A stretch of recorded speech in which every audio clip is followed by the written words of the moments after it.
समग्र शिक्षा अभियान, जैसा कि आप लोग जानते ही हैं कि 2001 में सर्व शिक्षा अभियान नाम से एक सेंट्रल स्पॉन्सर्ड प्रोग्राम स्टार्ट किया गया था, जिसका बेसिक ऑब्जेक्टिव था कि घर घर गांव गांव विद्यालय।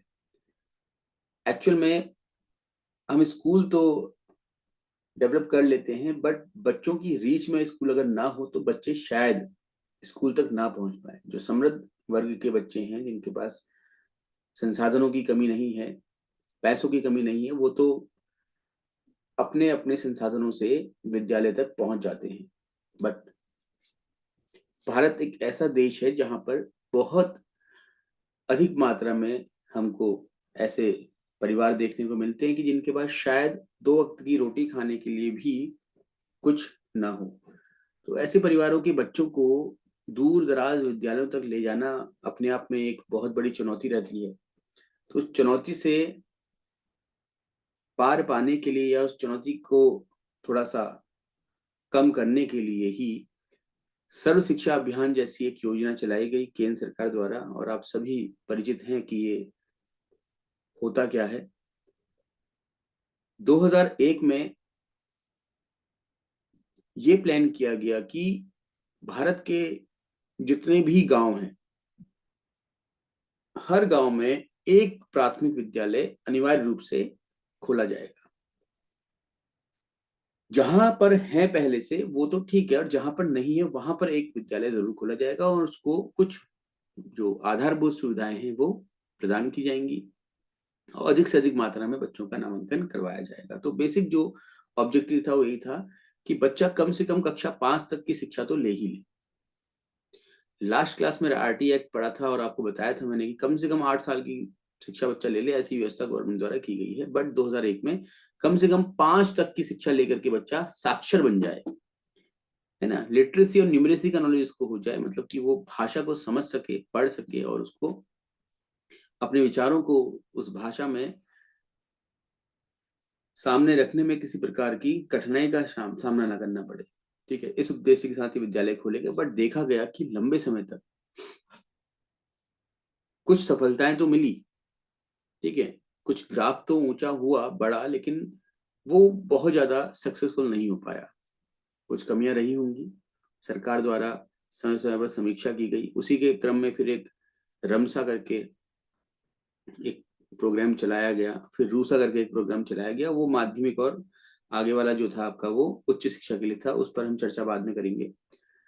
तो समग्र शिक्षा अभियान उसी सर्व शिक्षा अभियान और जो कि प्राथमिक विद्यालय से संबंधित या प्राथमिक शिक्षा से संबंधित था, और रमसा जो कि माध्यमिक शिक्षा से संबंधित है।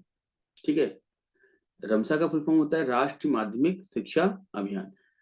दोनों को मर्ज करके एक नया प्रोग्राम बनाया गया जिसको समग्र शिक्षा, समग्र मतलब कि सबकी शिक्षा अभियान कहा गया।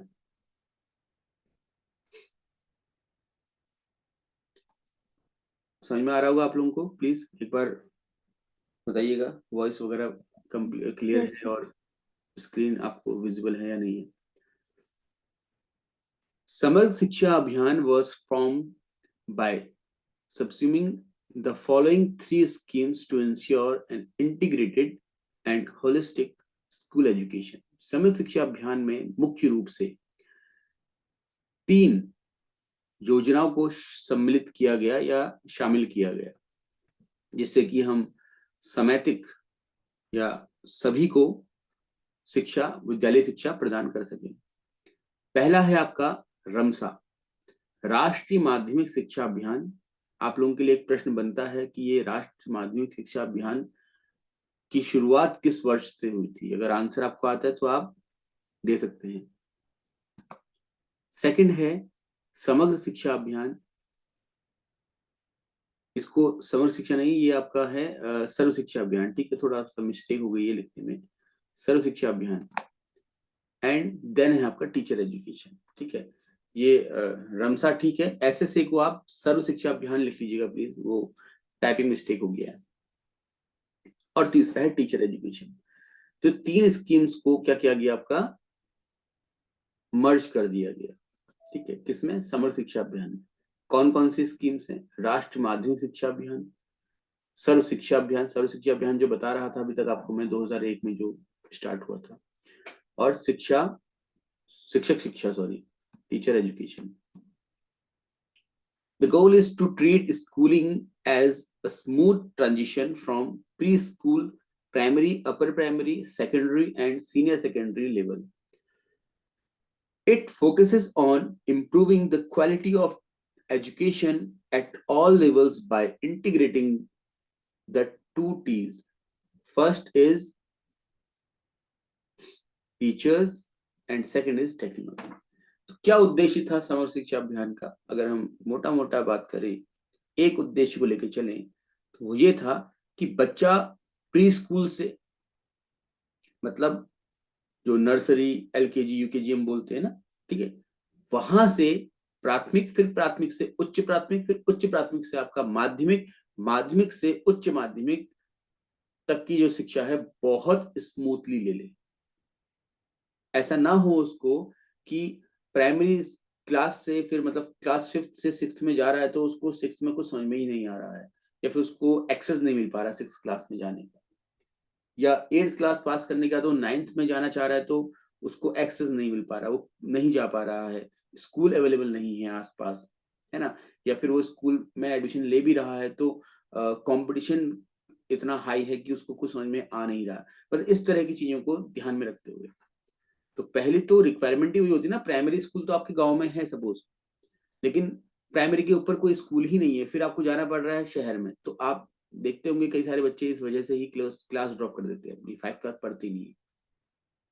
कई बार आपने देखा होगा कि दूर दराज हमारे पहाड़ों में इंटर कॉलेज के बाद बच्चे पढ़ने के लिए बहुत दूर शहरों में रेंट पे रह करके पढ़ाई पूरी करते हैं अपनी, और कई लोग तो नहीं जा पाते हैं किन्हीं कारणों से। तो ये तभी हो पाएगा जब ये हर तरह के स्कूल जो हैं बच्चे के लोकेशन के आसपास हो, बच्चे की रीच में हो, ठीक है। और साथ ही साथ शिक्षा की जो गुणवत्ता है उसको बढ़ाने के लिए, क्वालिटी ऑफ एजुकेशन को इम्प्रूव करने के लिए दो जो टीज हैं उस पर काम करना है। पहला तो टीचर, जब टीचर में क्वालिटी होगी तभी वो बच्चे को कुछ दे पाएगा। अगर टीचर में क्वालिटी नहीं है, टीचर के पास सब्जेक्ट नॉलेज तो बहुत ज्यादा है बट पेडागोजिकल नॉलेज उसका बहुत डाउन है, तो मुझे नहीं लगता फिर वो डिलीवर कर पाएगा। देखो आपके पास नॉलेज होना और उस नॉलेज को सामने डिलीवर करने में बहुत अंतर होता है, ठीक है। और दूसरा है टेक्नोलॉजी, क्योंकि टेक्नोलॉजी की हेल्प से हम बच्चे को मल्टी सेंसरी एक्सपीरियंसेस दे सकते हैं, हम डिस्टेंस को कवर कर सकते हैं इजीली। अभी आप ऑनलाइन क्लास ले रहे हैं तो ये टेक्नोलॉजी की हेल्प से ही ले पा रहे हैं। आप सामने पीपीटी प्रेजेंटेशन है तो आप कंटेंट को देख भी पा रहे हैं, सिर्फ सुन ही नहीं रहे हैं। यस और no? Yes, sir. The government of India launch this scheme under ministry of human resource development. Definitely कोई भी एजुकेशनल स्कीम होगी तो वो आपका एमएचआरडी के अंतर्गत ही होती, क्योंकि एमएचआरडी में ही आपका एजुकेशनल डिपार्टमेंट क्या है, आपका मर्ज है। पहले अलग अलग हुआ करते थे, बाद में मर्ज किया गया था इनको। इसका भी हिस्ट्री आप पढ़ सकते हैं चाहे तो। The department of school education and literacy looks after it's administration. हाँ, किसके अंडर ये लॉन्च हुआ ये तो जाहिर सी बात है कि एमएचआरडी ही रहेगा, आप लोग याद कर भी लेंगे, बट इसका एडमिनिस्ट्रेशन कौन कर रहा है, कौन देख रेख कर रहा है इसकी, तो ये याद रखना है, department of school education and literacy, जो कि ministry of human resource and development के अंदर ही एक डिपार्टमेंट रहेगा। The scheme was launched with a view to improving the quality of school education. इस स्कीम को क्यों लॉन्च किया गया है? तो अभी अभी आपको बताया था मैंने कि जो विद्यालयी शिक्षा है उसकी गुणवत्ता को बढ़ाने के लिए, to improve quality of school education, इस स्कीम को लॉन्च किया गया। The scheme represents a paradigm shift in the conceptual design of school education by treating school holistically from preschool, primary, upper primary and secondary to senior secondary level। ये सारी ही बातें जब आप new education policy 2020 पढ़ेंगे तो आपको वहां पर देखने को मिलेंगी।